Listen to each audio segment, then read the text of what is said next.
Actively managing your personal brand is critical if you want to make a significant impact in the areas of your life important to you. I'm Gary Brown, the Personal Brand Catalyst.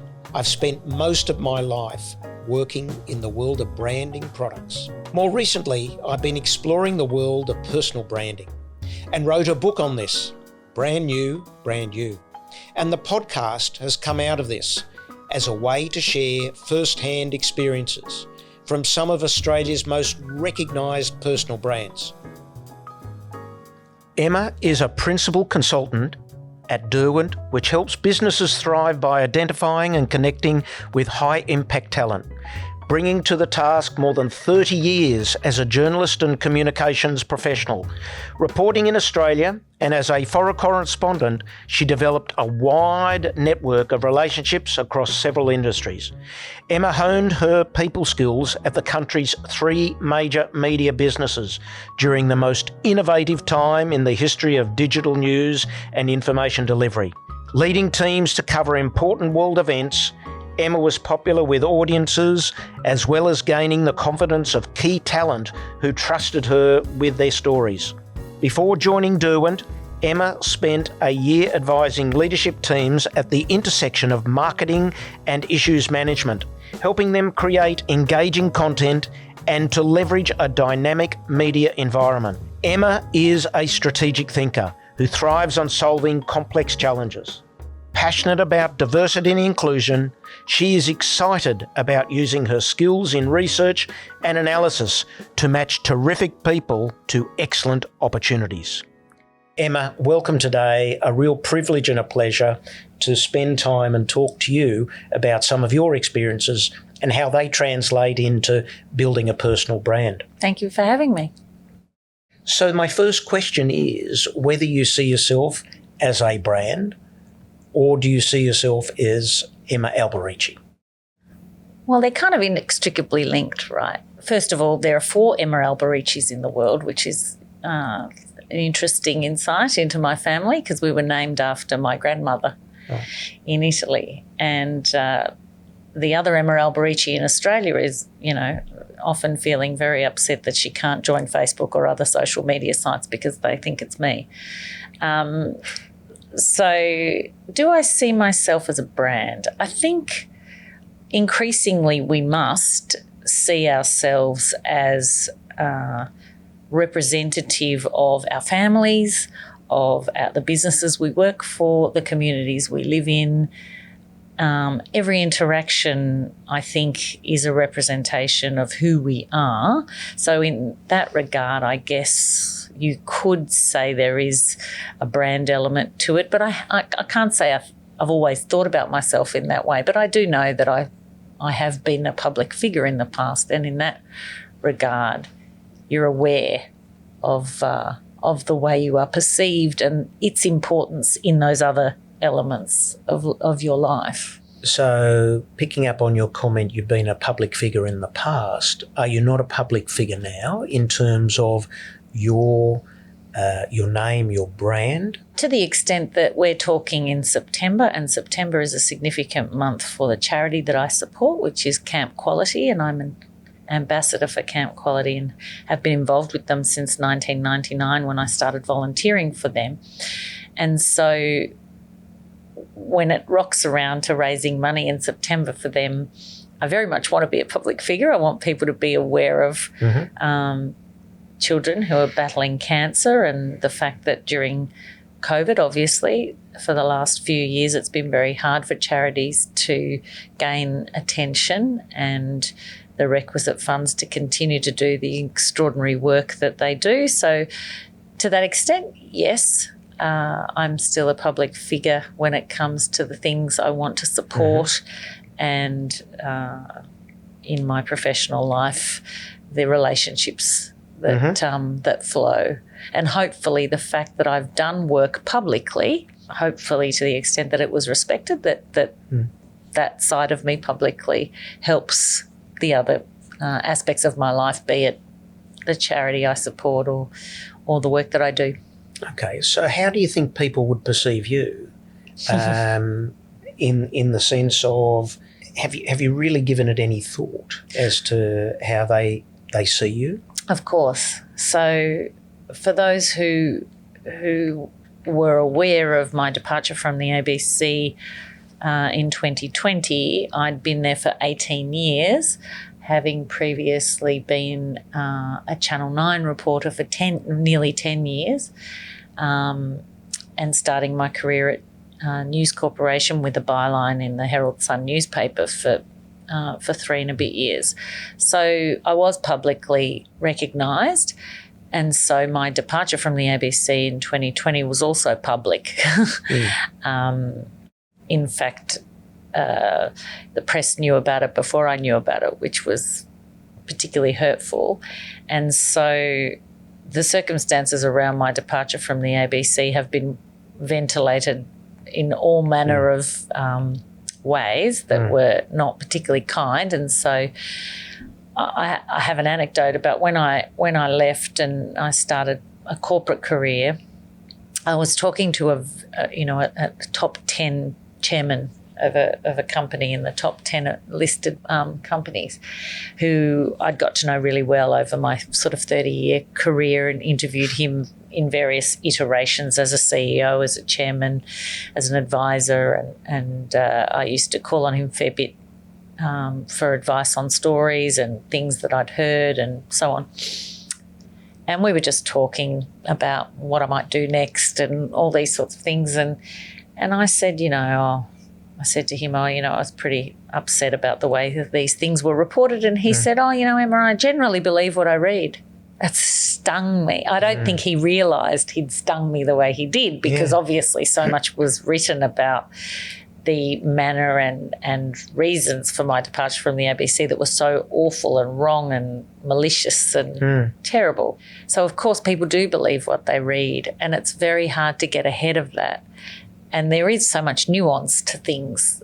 Things are never exactly one way or exactly another way. Yeah. And when you are a public figure, trying to address that or not address that, it's a constant concern, as it would be for someone marketing a brand who has a hit to their brand for whatever reason, something's gone wrong with the brand, and then trying to recover from that can be really hard to explain in detail, and get out from under some bad publicity can be very, very difficult when you're a public person. When you're a public person, but when you are a journalist and been in the media for as long as you have, we all have a toolbox that comes into play to help us deal with those issues. So how do you then recover and get to a point where you can get your reputation back to a point that you're comfortable with? It's interesting because I did actually see, one of Australia's leading barristers in the defamation space, and I sat in his office on the advice of some lawyer friends of mine, and I sat there and the first thing he said to me was, and he had all the newspaper articles on, with all the notes around them and things, and he said, listen, I've been in this business a long time. Journalists suing journalists never ends well. He said, you just end up looking like there's some sort of sour grapes. He said, you've got an absolute case, there's no doubt about it. But for what's the outcome you're looking for? And that's the thing, you can feel so aggrieved about people saying things that are just not true or deliberately hurtful, and climbing out from under that is tricky because we're all human, and so it's our instinct to fight back in some way. It's hard to know how to do that, how to do it in a dignified way, how to do it in a way that protects those around you, and we don't all do it right. It's you talk about toolkits, doesn't come with an instruction, a bit like having children, they don't come with instruction manuals either. No. Dealing with crises in your own personal brand. Yes, very hard. It's very easy to talk about a company and how you should deal with with a crisis. But I would say the one thing that I don't resolve from is that I did speak publicly through my own social media channels to say what I wanted to say. Some of it was ill-advised. I attempted to right a few of the wrongs that had been said about me and then shut it down. And I had people in corporate Australia and in media and so on and on the sidelines going, don't do that, don't say anymore. And you know, sometimes you just have to vent, and it's not always the best thing to do. But no, you've got to do what you feel is right. Yeah. Talking about reputation, in the space in which you have been in, and I don't think it's anything different to a public figure, whether it be a Tiger Woods or anyone like that. How important is reputation to you, or was it to you, and when did it come to you as being important? Oh, it's always been important. When you're publicly recognised, it follows you everywhere, right? So in order to work, which, you know, we want to do with our lives, you need to be trusted in the workplace, and you need to be not only a trusted colleague, but you need to be a trusted face to carry your brand and your business with clients and with the broader community, where you're a representation of the brand you work for. And so it's extremely important. But also, even if you don't, if you're not working, for salaried work, or you're still representing, as I say, your family, your community, yourself. And your reputation is important. And it's important that you think about who you are and what's important. And so if I circle back to those social media posts that I wrote in the immediate aftermath of leaving the ABC, they were very much about protecting who I thought I was that was being maligned and misrepresented.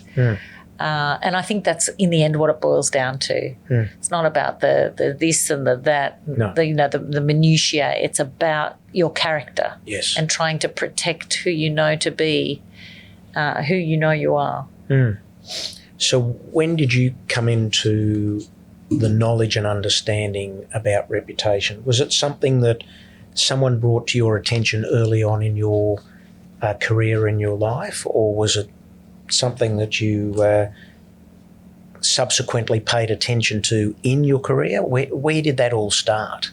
You know, being the child of migrants, you know, who didn't speak the language for a very long time. We went and I did my first few years of school in Italy, and you know, I found that, you know, I really wanted to be a journalist from a young age, but thought it was a very difficult, you know, my parents didn't really think it was a sensible career path, because back in Italy it was only sort of, you know, men of a certain age with a certain stature from a certain family who rose to the ranks of distinguished journalists. And so, you know, a young woman from a migrant family in Australia, there's just no chance. But I was very determined to study and study hard and succeed, and I did. And so when I, you know, became a television journalist, that's when I realised that, and it might sound naive, but to me it was always the journalism first. You know, I always liked fashion. I'm glad that's changing.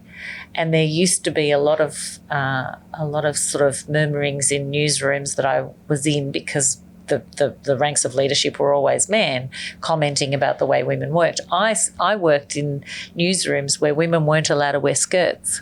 You know, and so all this sort of very gendered behaviour around females in television newsrooms. I know television reporters who've gone on to become news directors. I don't know any female reporters who've gone on to be news directors. I don't know too many female reporters who've gone on to be in management. No. Because people see women in front of a camera as being news sort of readers, and men in front of a camera as being quite authoritative. And I think that's still something to be addressed in journalism, that there is that perception. So one of the things I wanted to talk to you about is expectation and the way people's preconceived ideas of you can really interfere with your ability to protect a reputation or carve a reputation. Unconscious bias becomes... No, it's conscious. I don't really like the term unconscious bias because it's almost like it's habitual. It's actually something that's been... I translate that quite differently in the sense that habitually people have been brought up that way. Yeah. Right. So they actually don't think... A lot of people don't think about the fact that what they're doing is not right. I mean, I gather that's why your angle and interest of diversity is so important, which I totally subscribe to and I agree with. But I don't get the unconscious bias term that I use is because I don't think a lot of people think about it. Well, when you say a lot of people, I think unfortunately, I do think it's a lot of men. A lot of men, but there are a lot of women who just accept it. Yeah, but a lot of people, men and women, are very ingrained in this expectation of what it means to be a man, what it means to be a woman. Yeah. And whilst ever we don't address these expectations, and the expectation is sort of mired in this idea that women generally, if they had it their way, wouldn't work. They work because they have to. And men work because they need to, to support the family. Do you think that is the case with the generation that are following us? No, I think it's getting so much better. So much better. Attitudinally, I hope we see it as the next generation come through as leaders. I really hope we don't see people because, it's still unfortunate that a leader will say they're looking for a leader that ticks these boxes and, they'd love a woman, but they don't create the circumstances around which a woman could thrive in that environment. Totally agree. It's like looking for a woman for a board seat for which the rest of the participants are male. Yeah. And wondering why they can't attract. And that's an absolute turn-off. And whenever I'm advising, whether it be non-for-profit or whatever, you need to bring on two people at least, because that's only going to be a way to rebalance. You can't bring on someone on their own. They're a lone wolf in many respects. But it goes further to the point of values, which is one of the things I want to talk to you about. On your... when we talk about reputation, diversity, etc., the values that you espouse, are they or have they been different to that of your employer? Now, as a journalist, obviously you are working for an employer. Have you seen your values been disconnected with theirs? Yes, of course. And did that cause you to want to move away, or did it cause you to try and change their perspective? Well, this is not a shameless plug for my own book, but this week we launch our book, which is called Through Her Eyes. Okay. And published by Heidi Grant, and I've written a chapter in there, and it's a book about female foreign correspondents. Okay. Because I'm the generation of first female foreign correspondents in Australia. In fact, I was the ABC's, in its then 80-year history, only the second ever mother who got posted overseas. To London. To London. I remember we just had dinner, I think, prior to you going. Yeah. And just further to the expectation issue I mentioned, I'll give you two quick anecdotes. And this is not what my chapter was about. And this was a chapter in another book that I made into almost a comedy skit because it was kind of farcical. I got this big promotion. I was chosen as the Europe correspondent for the ABC. I beat a field of 6. All the others were men. You know, I was very proud of myself and what I'd achieved. And I was going in as a financial journalist in the middle of the global financial crisis. You know, I stood on Canary Wharf as Lehman Brothers was closing and people were streaming out of that big building. And, you know, I was there in a very momentous time in history, and about to head over there with my 3 children who are all under 3 at that point. I was still on maternity leave when I got the job. And we just laid the foundations and we're building a new house. And all of this was swirling around. As I say, I was still on maternity leave, and I was trying to get a meeting with my director of the international news division to sort of ask, where do my kids go to school? Where should we live? How does all this other ancillary stuff work? Because I was doing, you know, hazardous training course and what to do if you get kidnapped and that sort of thing. But I had none of this basic logistics sorted, and I wanted to know who does that. We'd been posting people overseas for more than 50 years. Surely there was a division or someone. Finally saw me after 2 weeks of me haranguing him to get a meeting. And he said, Emma, all these questions you're asking me, I don't know the answers. Normally the wives work it out. Wow. Okay. So that doesn't address your question directly. Your question directly is answered actually in the chapter that I just wrote for Through Her Eyes. And it's the chapter about the circumstance around which I left Channel 9 back in 2001, 2002. Which was a misalignment of values. It was a direct misalignment of values. I was sent over to report on the arrival of the Tampa, which a lot of people might not remember was the boat carrying 470 odd asylum seekers from Afghanistan. And, you know, they were fleeing some pretty perilous and you know, devastating circumstances in their own country. And this was when the previous Conservative government to the last one, the Howard government, was adamant that no one should come to Australia unless they've filled out forms and done all those things that when you're in the middle of war or that kind of, you know, situation, it's not exactly something you can do. And so the boat was intercepted by a Norwegian frigate, the Tampa, and that captain wanted to escort them to Australia. They weren't allowed, so a deal was done with the island nation of Nauru to accept these asylum seekers. And so I rushed over there for a current affair on Channel 9, and we were the first broadcast crew there to film the arrival, interviewed then Foreign Minister Alexander Downer as he was inking the deal with the Prime Minister of Nauru, did all of this, filmed where the asylum seekers were going to be staying, under great challenge. We had to, you know, stop someone on the side of the road and give him $200 to give us his car so we could get around the island, do this sort of thing. The camera broke down. We had to get a fan onto it because it was overheating because the temperatures were soaring close to 50 degrees, so on. The long story short of it was we didn't sleep for 36 hours straight to get this story to Australia for the Monday night. You know, back in those days, we were getting 1 million viewers on a Monday night.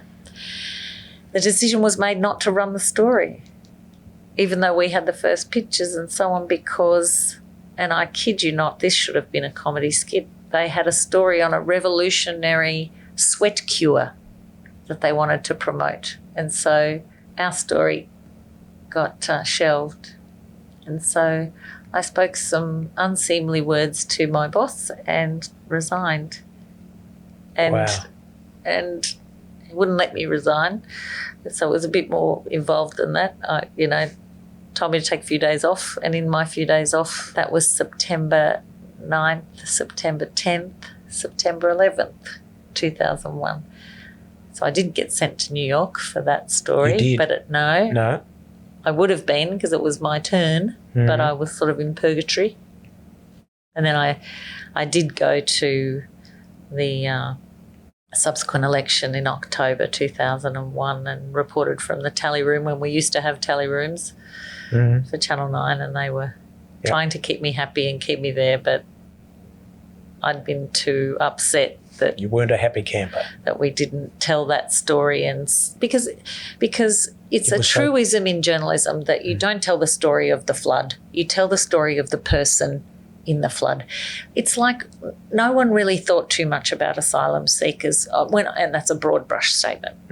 No one felt real genuine empathy until we saw that little boy who was dead in the sand. Do you remember that searing image? Yeah. Or the little boy in the back of an ambulance who was picked up. When we see the faces, these are real people.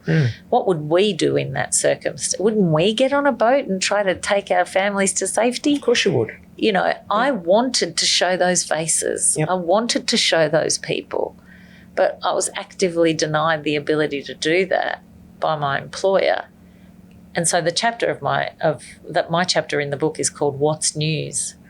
And, you know, it's basically an examination of who decides what's news in a newspaper or on a television program or so on. And that, for me, is fundamentally the values misalignment if you're not working for an organisation as a journalist that is going to tell the stories you think are important to be told. And unfortunately, this moment of our life, it's about what pictures are the most powerful. If you have good pictures, that will tell the story. So in that situation of the Tampa, I could have had great pictures, but we still didn't want to tell that story for whatever reason.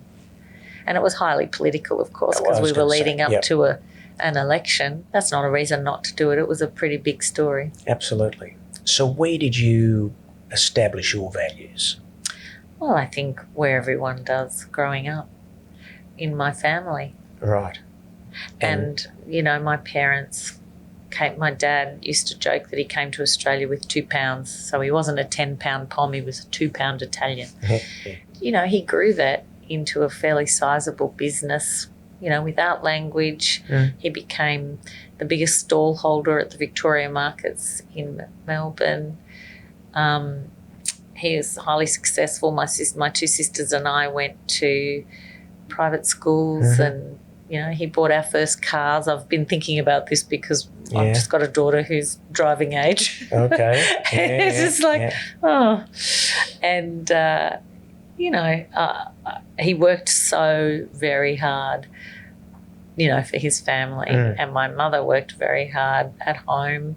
And, you know, she was in an era where in Australia, and a lot of people don't know this, and when I tell young people this, they're still agog about the fact that up until 1966, as a woman in Australia, you weren't allowed to work once you got married. Correct.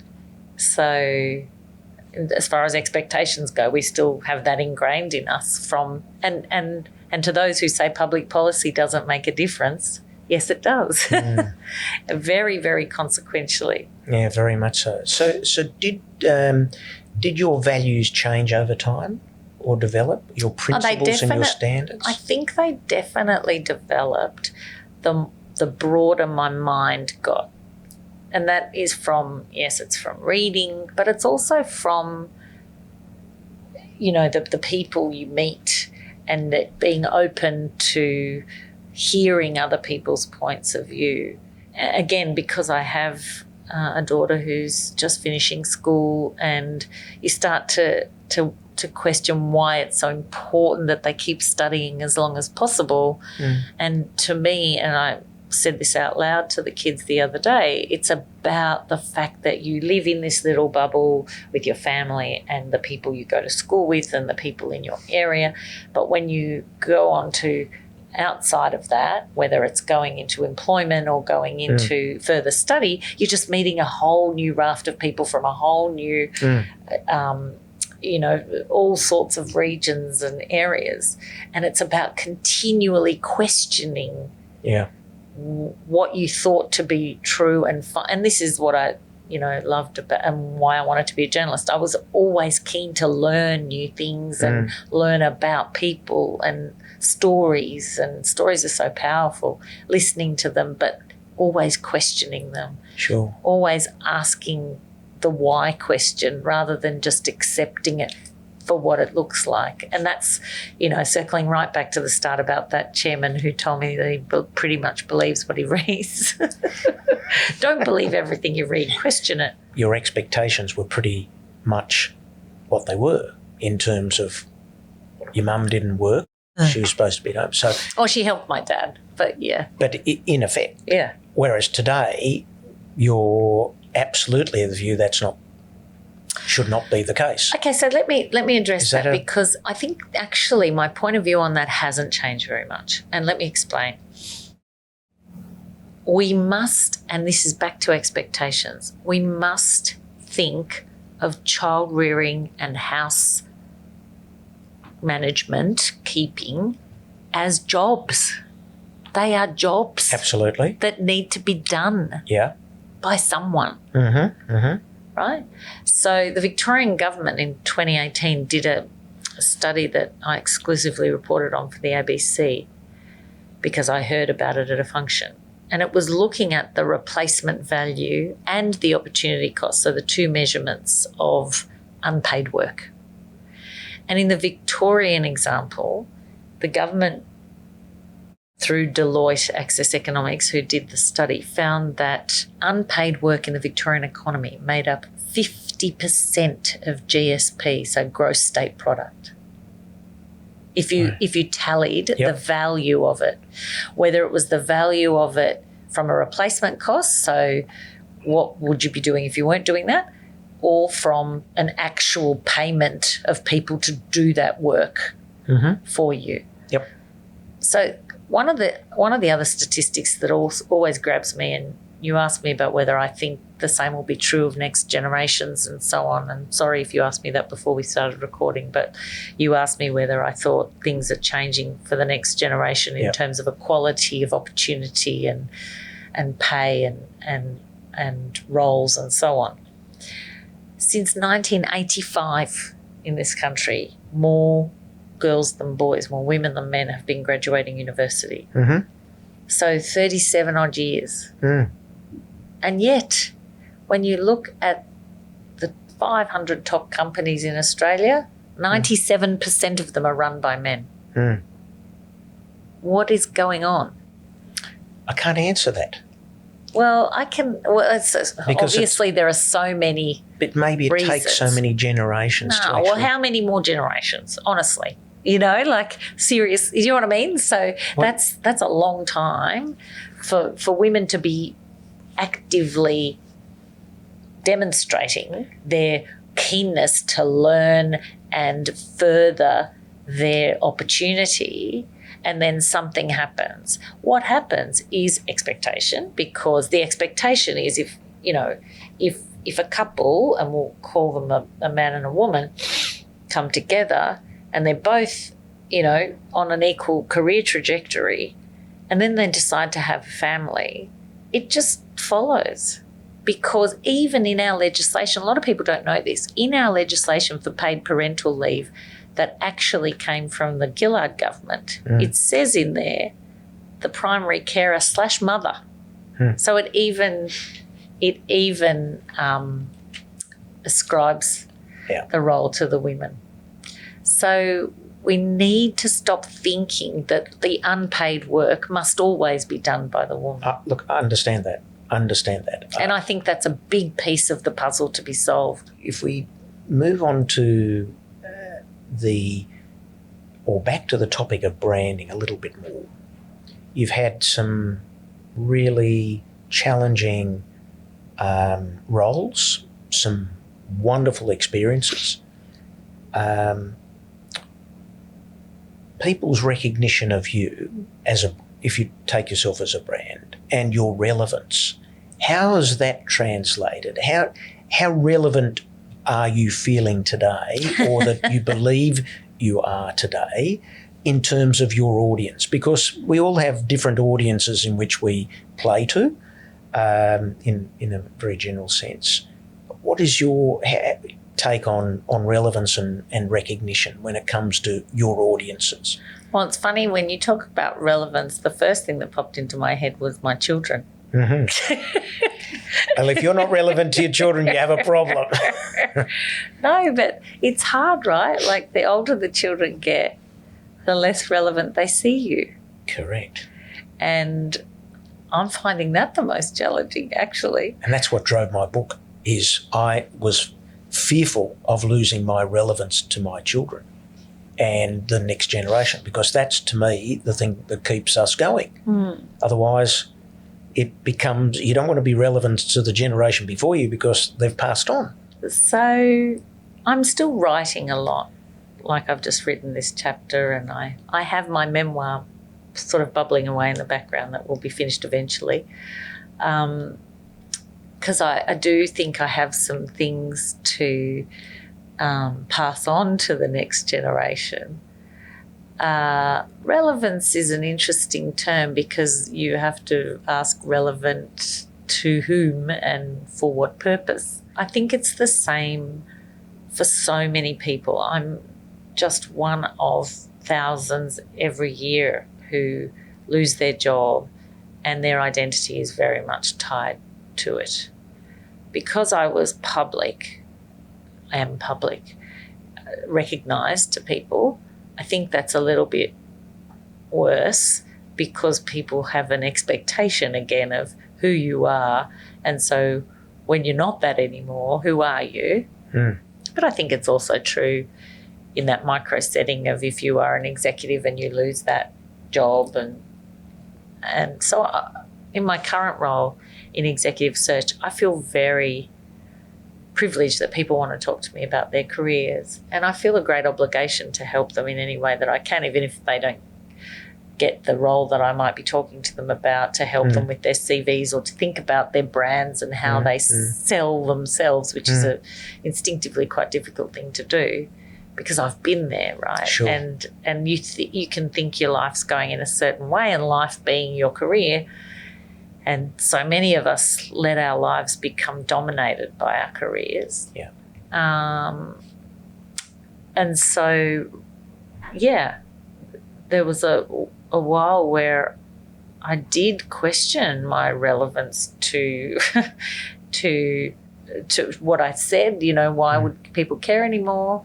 I didn't have the ABC brand behind me. And so I think that more important than relevance, though, and it came to me very quickly, was purpose.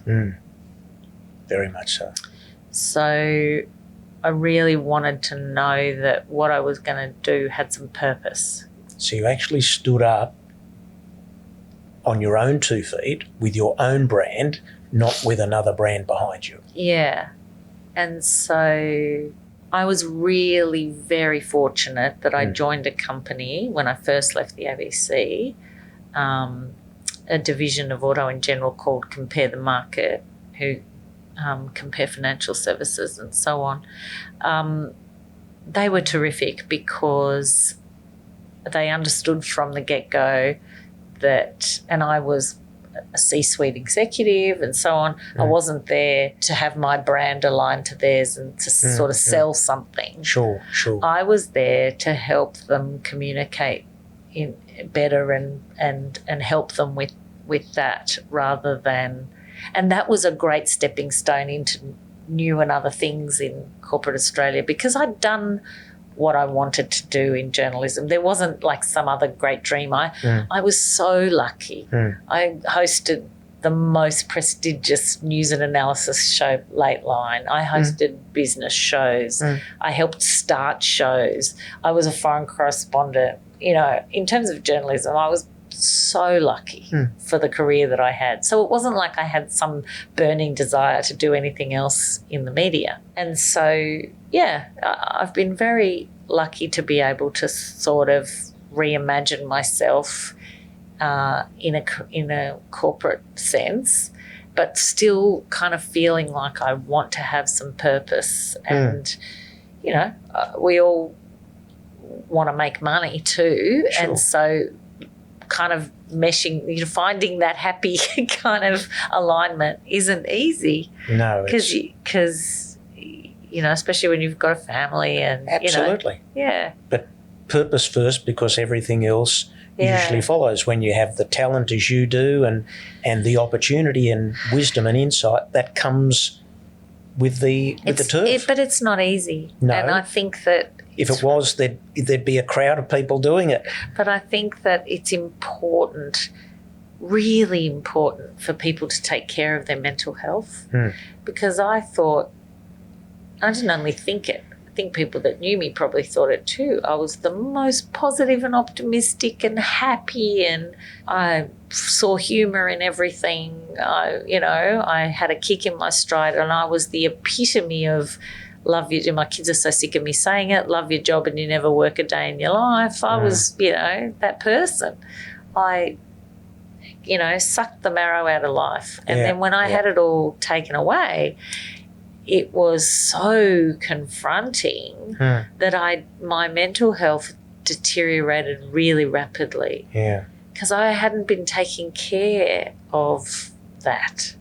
And I had tied too much of my life to my work. And if there's one thing I would really love people to take stock of, and that is to make time for yourself and be nice to yourself. Do nice things for yourself, and don't say there's not time for that. Sure. There is not time for the other stuff. No. There is only time to be kind to yourself. And I had friends that used to say that to me, and I used to go, oh, yeah. But I didn't really get it. No. I get it now. Yeah. Were there mentors you had along the way, those who actually helped you get to not only where you are, but actually gave you some good guidance? Yeah. Well, the first one was my dad. Yeah. My dad was the eternal optimist, and he knew how to be contented with what he had. His cup was always overfling. He wasn't a man of huge means, but he was so happy with his family, so happy with, his mates. He played cards, he played golf, he had his family, and he was happy. And he just knew how to make the people around him feel happy. Sadly, he died way too young at 58. I was only just starting at the Herald Sun newspaper when he died, which was very sad. But so he taught me, I'm not sure I always lived it, but to just be happy with what you've got. Sure. Don't always look for something else. And be happy with what you've got. Think about what you've got. Be grateful for what you've got. I grew up in a Catholic family that was very much about being grateful. And it's always easier said than done, of course, but I think that's important. Sure. Then I had Peter Meakin at Channel 9 was my news director, was an extraordinary leader, and he taught me about just treating everybody the same.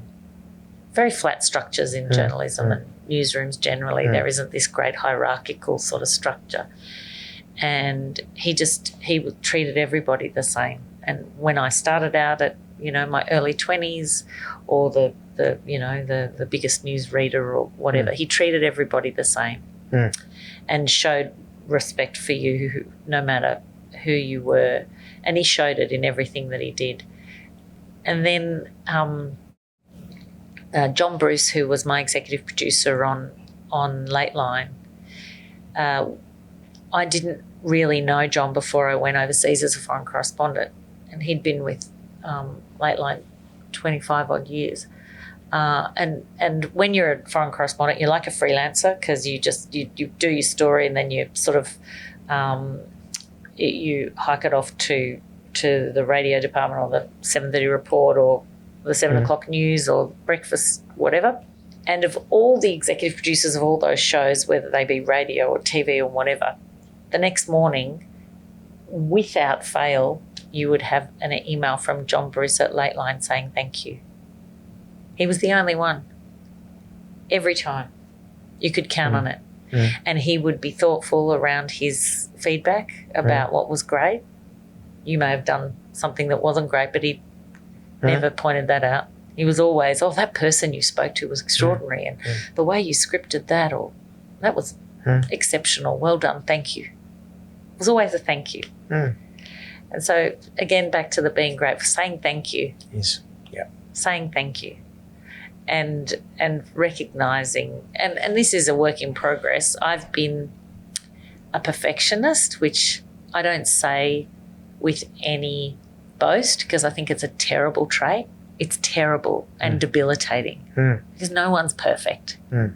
So striving for perfection can be quite debilitating. Mm-hmm. Mm-hmm. And I've got to, good enough is sometimes. Perfectionists stand still, they don't go forward as correct. A rule. But you've excelled. Well, you've got to stop. I mean, the best thing for perfectionists is to have a deadline. Mm. And if you don't meet the deadline, there's black air on the television. Yeah. So it's only when you don't. It's like my memoir that's never going to be finished because there's not really a hard and fast deadline. You've got to actually sometimes say good enough is good enough. Yep. Mm. So do you do you mentor any people? Well, yeah, I have over my career. There are some extraordinary young people in the office I'm in now, and so I've been relaying some of the lessons because, of course, the work that I do now in executive search has a lot to do with research, and we have some brilliant researchers working in the firm, and so I find that a lot of my experiences have great relevancy to the current role in terms of being able to research the business we're working for and the candidates we're putting forward. And so, yeah, I'm getting an opportunity to mentor the researchers and those people in my office who are doing very similar work, funnily enough, to what was happening in my newsrooms. Amazing. Yeah. Amazing. I'd like to think I'm a mentor to my children, but probably they don't think so. They probably would say I'm a nag. I'm sure underneath they value all the guidance. One day. They just don't see that mentoring. I think it's always a challenge for a parent to actually do that. Well, I'll give you a very quick anecdote on this because my son just got his first part-time job. He's 16 at a little restaurant nearby. He's kind of working in the kitchen and doing a bit of front of house and so on. And the way he got that job was, I think I don't speak. I'm not the Lone Ranger here as a parent who, gets to their wits' end with the internet and the use of devices in the house, and to the detriment of study et al. Fresh air. And so I was particularly angry with him one weekend, and I pulled the internet out, which I do too often, until my girlfriend recently told me I could just change a password, but that's all just seems too technical to me. Anyway, so I often, when I'm in a rage with my children, I'll take the modem out with me or lock it in the car or something. And so I told him to print out his CVs one Sunday, and I said, you're not having the internet all day. This is a beautiful day and you'll get the internet back at 6 o'clock tonight. In the meantime, print out your CV, go hand it out down the street. And that's how he got the job. So we came back singing yesterday from his shift, and I said, imagine if I hadn't pulled the internet out that day. So there you go. That was some good mentoring. That's terrific, man. So is there any advice you'd give young people who are sort of starting off in terms of whether it be their career or some insights that you would consider valuable? Yes, you've given your insights of your children, but who really from a personal branding perspective are so critical for them being able to get on the right path to their career in life? I think expectations are the very biggest one. Don't let other people's views of what you are capable of or what you should or shouldn't do get in the way of what you want to do and who you want to be. That is, for me, the single most important thing. The other thing would be no one is ever going to be upset with what they did. It's what they didn't do. Does that make sense? So they're never going to regret what you did. No. You're going to regret what you didn't do. Yeah. So seize every opportunity. Don't say no to things because They take you outside your comfort zone. Say yes because they take you out of your comfort zone. And challenge your thinking, which is part of that expectation piece. Don't take things for what they appear to be. Question things. Be a critical thinker. Don't take other people's points of view and make them yours. Create your own. So question everything. Seek other people's opinions that challenge the way you're thinking. You know, I like nothing more than a great debate. You know, challenge me, challenge. Actively seek people who don't agree with you, because that's going to make you better, because it's either going to reinforce what you think, or it's going to make you think better thoughts. Your expectations that others have had of you are nothing short of the wonderful experience you've not only had as a journalist and where you are today, but the success you've had. And being able to speak out and speak up about issues so important makes you the great Australian you are. Thank you very much for your time. Thank you, Gary. Thank you for listening to this episode. If you enjoyed it, please leave a 5-star review and subscribe for more episodes. And if you'd like to learn more about developing your personal brand, please visit garybrown.com.au to get in touch or grab a copy of Brand New, Brand You.